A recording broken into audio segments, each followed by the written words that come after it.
Salut à tous. En faisant mes recherches sur les États américains les plus populaires, je me suis rendu compte que je donnais toujours le même conseil en conclusion.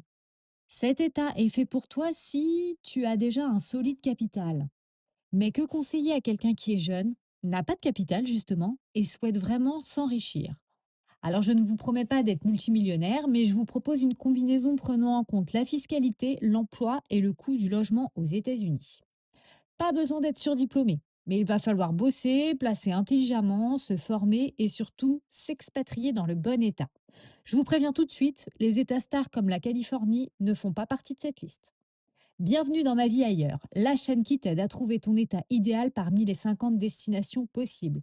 Abonne-toi pour ne rien rater et surtout pas l'épisode de la semaine prochaine car on s'attaquera au numéro 1 de cette liste. Et franchement, ça vaut le coup. Un bon plan pareil, c'est presque de la triche. Avant d'attaquer les États, parlons du plus important, le métier. Tous les métiers ne se valent pas quand on veut s'enrichir. La restauration d'abord, soyons clairs, c'est un piège financier. Les salaires de base sont très bas, parfois 2 à 3 dollars de l'heure car le système repose sur les pourboires. C'est instable, très physique, très nocturne et ça ne construit rien sur le long terme. Pas de retraite, pas d'assurance santé, pas d'évolution claire. La restauration, c'est un job de survie pour les premières semaines, pour améliorer son anglais à l'oral, pour payer ses premières dépenses. Ce n'est pas une stratégie d'enrichissement et c'est une ancienne chef de rang qui vous le dit. Tout d'abord, les chiffres que je vais vous donner sont des estimations, même si j'ai essayé d'être le plus précise possible. Je vais vous parler en net, qui est une notion assez française puisque les Américains parlent plutôt en brut à l'année. Mais ces estimations sont les chiffres après l'impôt fédéral et celui de l'État s'il y en a un. Alors, les vrais métiers sans diplôme qui mènent quelque part, et je parle autant aux garçons qu'aux filles. Le numéro un, c'est technicien HVAC. Chauffage, ventilation, climatisation. C'est le métier sans diplôme le plus rentable aux États-Unis en ce moment. La certification prend entre 6 et 12 mois et coûte entre 1000 et 5000 dollars. En tant que salarié, tu commences directement avec un salaire net entre 3300 et 3800 dollars par mois dans la poche. En indépendant, avec ta propre entreprise, on monte facilement à un bénéfice net de 6 000 à plus de 9 000 par mois. Et la demande est structurellement massive, surtout dans les États chauds. Le numéro 2, c'est électricien. Même logique, certification de 4 à 5 ans en apprentissage rémunéré. Un électricien qualifié repart chaque mois avec environ 3 600 dollars net et un indépendant dépasse vite les 6 000 nets par mois. La pénurie massive aux États-Unis, les délais pour avoir un électricien sont parfois de plusieurs semaines dans certaines régions. Le numéro 3, comme chez nous, c'est plombier. Comptez environ 3 500 dollars net par mois en salarié et jusqu'à 6 000 en indépendant, avec une certification de 4 à 5 ans également en apprentissage rémunéré. Ces trois métiers ont un point commun, on ne peut pas les délocaliser, on ne peut pas les automatiser et ils seront toujours nécessaires. Pour les filles maintenant, et je veux m'adresser directement à vous parce que ce plan fonctionne exactement pareil.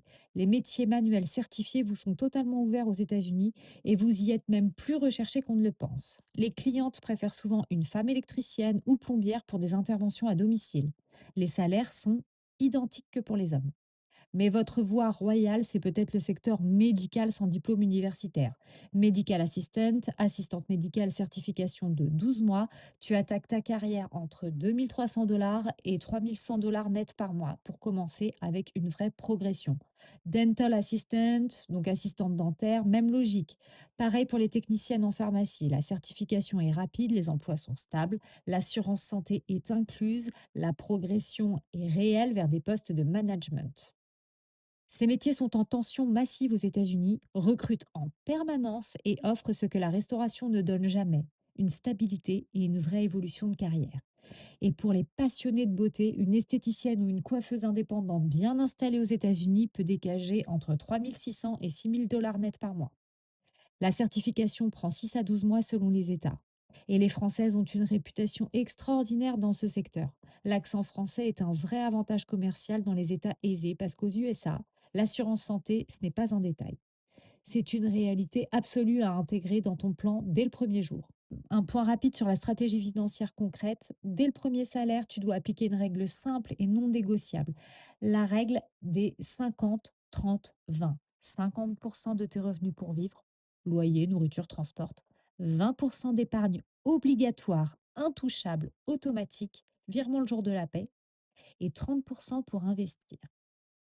Maintenant, on passe aux États. Numéro 10, la Caroline du Nord. Le climat, assez chaud et humide. Les hivers sont assez doux, donc il y a peu de frais de climatisation ou de chauffage. Les loyers, entre 1200 et 1500 $ pour un appartement en location. Pourquoi c'est intéressant? Charlotte et Riley sont en plein boom avec beaucoup d'emplois dans la logistique et la construction et offrent un bon compromis entre opportunités et coût de la vie. Pour la sécurité à Charlotte, privilégiez le secteur de Ballantine dont les loyers peuvent monter jusqu'à 1800 $. Et à Riley, je vous conseille la zone de Five Points. Là-bas, un électricien débutant gagne environ 3300 $ net par mois. Et les plus expérimentés montent jusqu'à 4300 $. La taxe de l'État y est très basse, à peine 3,99%. Numéro 9, le Missouri. Pour le climat, les étés sont chauds, les hivers sont froids avec de la neige. Le loyer, entre 900 et 1400 $ pour un studio. Pourquoi c'est intéressant? Kansas City et Saint-Louis offrent pas mal d'emplois en logistique et manufacture. C'est un état souvent sous-estimé mais solide pour commencer. Les bons quartiers sont Brookside et Waldo. Pour les salaires d'une assistante médicale, par exemple, on sera à 2650 $ net par mois. Le taux maximal d'imposition de l'État n'est que de 4,7%. Je vous laisse comparer avec la France. En numéro 8, la Géorgie, notre épisode de la semaine dernière. Les étés sont très chauds et humides, les hivers sont doux. Les loyers à Atlanta, dans le quartier correct de Brookhaven, comptaient 1150 $ pour un studio. Pour l'énergie, point de dépense importante, la clim en été. Alors Atlanta, c'est une vraie machine à emploi accessible, logistique, construction, aéroport, beaucoup de possibilités et les salaires sont vraiment pas mal. Pour un technicien de climatisation, il peut espérer environ 2800 $ par mois après impôt. Une esthéticienne médicale tourne autour de 3500 $ par mois. Mais ceux qui tirent clairement leur épingle du jeu sont les installateurs d'ascenseurs avec des salaires nets impressionnants, allant de 4800 à près de 5900 $ net par mois. La Géorgie prélève une taxe fixe de 4,99%. Numéro 7, l'Indiana.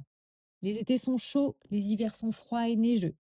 Dans le bon quartier de Crown Hill à Indianapolis, on peut trouver des studios de 650 à 950 $.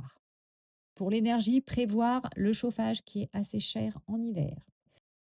Indianapolis est en croissance, beaucoup d'emplois en logistique et industrie automobile. Il faut y passer des certifications directement sur le terrain. Ce métier n'est pas prêt d'être remplacé par l'IA. C'est un bon plan assuré, surtout pour ceux qui se perfectionneront à la fois sur les véhicules thermiques et électriques. Il faudra bien maîtriser l'anglais technique pour leur unité de mesure, le pouce. Pour les salaires, là-bas, un plombier gagne entre 3600 et 4100 $ par mois. Un technicien automobile débutera à 2300 $, mais les plus expérimentés arriveront à se verser jusqu'à 5900 $ net par mois. La fiscalité locale y est très douce, avec seulement 4,97% de prélèvement global. En 6, le Tennessee. Les étés sont chauds et humides. L'hiver, ça va, c'est modéré. Les loyers, de 1100 à 1500 $ pour un studio excentré. Il sera peut-être plus sage de tenter de trouver une coloc à 900 $. Pour l'énergie clim en été, le chauffage, ça reste raisonnable. Pourquoi c'est intéressant? Zéro impôt sur le revenu au niveau de l'État. Nashville et Memphis recrutent en masse dans la construction, l'hôtellerie et la logistique, FedEx quoi. Et ça se construit tellement vite en ce moment à Nashville que les infrastructures ont du mal à suivre. Les salaires de base débutent entre 16 et 22 $ de l'heure sur les chantiers. Mais vu la pénibilité du travail, je vous conseille quand même plutôt de rester sur le métier de technicien de climatisation, même là-bas. En plus, ce métier intègre des bonus de commission lors de la vente de pièces neuves. À Nashville, il gagne facilement 4350 $. Numéro 5, l'Iowa. Les étés sont chauds, l'hiver est froid, les loyers de 950 à 1300 $. J'ai même trouvé un petit studio à 985 $ avec une piscine dans la résidence. Après, il faut voir les frais annexes. L'énergie, chauffage important en hiver, attention. C'est l'un des États les moins chers, l'Iowa, avec des emplois stables dans l'agroalimentaire et la manufacture. Le bon plan de carrière dans cet État, c'est celui de technicien agricole. Alors, pour en arriver là, il faut être à l'aise avec l'électronique, les machines étant connectées par satellite, mais aussi avec la mécanique lourde. Le gros avantage de l'Iowa, c'est que la vie n'est pas chère là-bas. Donc, grosse possibilité de mettre un max de côté. La taxe de l'État est une flat tax de seulement 3,8%.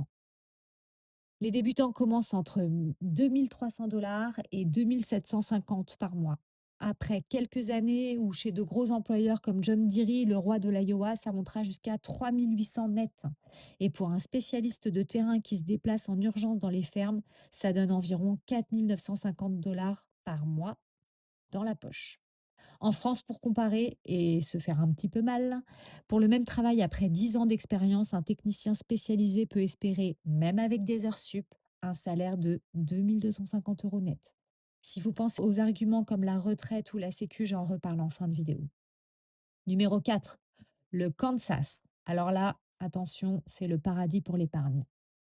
Le climat, les étés sont très chauds, l'hiver est froid avec du vent, voire une petite tornade de temps en temps. Pour les loyers, on est entre 600 et 900 $. Ce n'est pas cher. Pour l'énergie, en revanche, il faudra prévoir un budget parce que là, c'est les deux extrêmes. Pourquoi c'est intéressant? Wichita est la capitale mondiale de l'aviation, en pleine croissance dans l'aéronautique et la manufacture. Le Kansas fait partie des États les moins chers des États-Unis. La fiscalité locale y est de 5,2% maximum. Le métier en or, ce sera donc technicien d'assemblage ou mécanicien aéronautique. En début de carrière, ça donne environ 2 900 $ net par mois. Pas mal du tout pour commencer. Après quelques années, un pro expérimenté et qualifié touche environ 4 250 $ net par mois. Numéro 3, l'Arkansas. Les étés sont chauds et humides. Les hivers sont doux, mais il peut y avoir de la neige et du verglas. Attention aux tornades au printemps. Un studio, ça va de 950 à 1 300 $. J'ai vu des studios à 1 100 $ par mois avec piscine et salle de sport à Bentonville. Mais à Little Rock, vous pouvez trouver du low cost à 750 $. Pour l'énergie, prévoir un budget pour la clim. Pourquoi c'est intéressant? Walmart siège à Bentonville et Amazon recrute massivement. Le coût de la vie est très très bas en Arkansas. Le métier que je vous conseille là-bas, ce sera soudeur industriel. Un débutant démarre autour de 2 650 net par mois. Les meilleurs réussissent leur formation en 6 mois. Un soudeur qualifié et expérimenté sur les gros chantiers de tuyauterie industrielle monte à 4 200 net par mois dans la poche. Pour passer à expert, il faudra se spécialiser dans la soudure de tuyauterie à haute pression. Numéro 2, le Mississippi, le vieux sud. Et je vous préviens, j'ai trouvé une pépite. Le climat, bah, comme on se l'imagine, été très chaud et humide et les hivers doux. Pour les loyers, ça va de 900 à 1 100 $ en moyenne pour la ville de Long Beach. C'est la ville sécurisée qui va nous intéresser et bonne nouvelle, elle est en bord de mer. Alors on prévoit toujours un budget clim lourd en été, c'est les États du Sud, mais le Mississippi, c'est parmi les États les moins chers du pays avec des emplois en manufacture et logistique. Et le bon plan de cet État sera celui de mécanicien spécialisé sur les chantiers navals. Le salaire de départ, 2 900 net. On monte d'un cran au bout de 3 à 7 ans. Et là, on peut gagner entre 3 800 et 4 400 $. Et pour terminer, le super technicien ou chef d'équipe au bout de 7 ans peut espérer engranger jusqu'à 5 500 $ net par mois. Il n'est pas rare d'y faire des heures sup et gagner entre 600 et 1 000 $ de plus. Et ceux qui tirent leur épingle du jeu seront aussi les techniciens itinérants. Un métier auquel on ne pense pas forcément de manière intuitive pour les femmes, mais elles sont assez recherchées dans la soudure de précision. Les plus expérimentés toucheront de 3 400 à 4 000 $ par mois à Gulfport, la ville d'à côté. Pour la fiscalité, on est sur du 4% des revenus. Et enfin, le numéro un, l'Alabama, le grand champion pour ce profil. C'est presque de la triche. On va se focaliser sur Huntsville.